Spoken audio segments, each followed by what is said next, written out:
I had very little idea of what the case method was. I had heard of it, of course HBS is famous for it, but it was very, very hard to understand what it actually meant.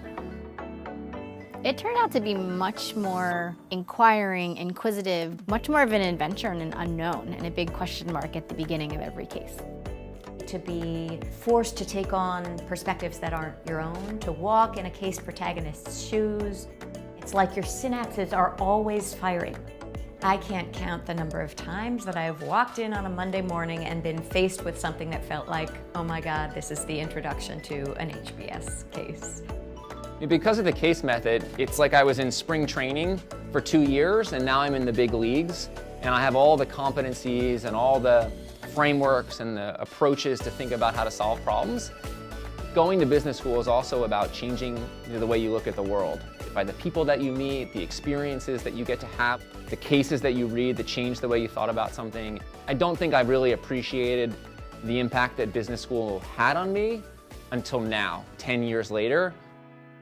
I've been in the shoes of a protagonist who had to make a difficult decision, and I've had the luxury of hearing all the different perspectives from my classmates. And so then when I am that person, I can just tackle it as any other challenge. The case method sticks because you internalize the response, the process, the outcome.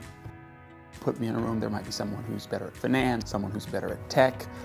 But for me, I'm really, really good at getting to the heart of a problem and solving that with a deliberate approach.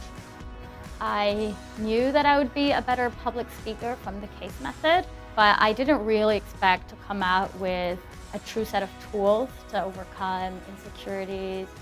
Imposter syndrome is still there, but I feel like I can silence the inner voice. What the case method has really taught me to value and to look for is diversity of thought. By listening to what everyone thinks and by contrasting a bunch of different points of views, that's where true insight comes from. I think it's really helped me build a team because I know that we get to a better outcome when more voices and experiences are at the table. Learning about the human story behind the business statistics, to understand strategy and marketing and finance with a practical, applied context, brought the learning to life. Business is not just about understanding companies, it's an approach for understanding the world.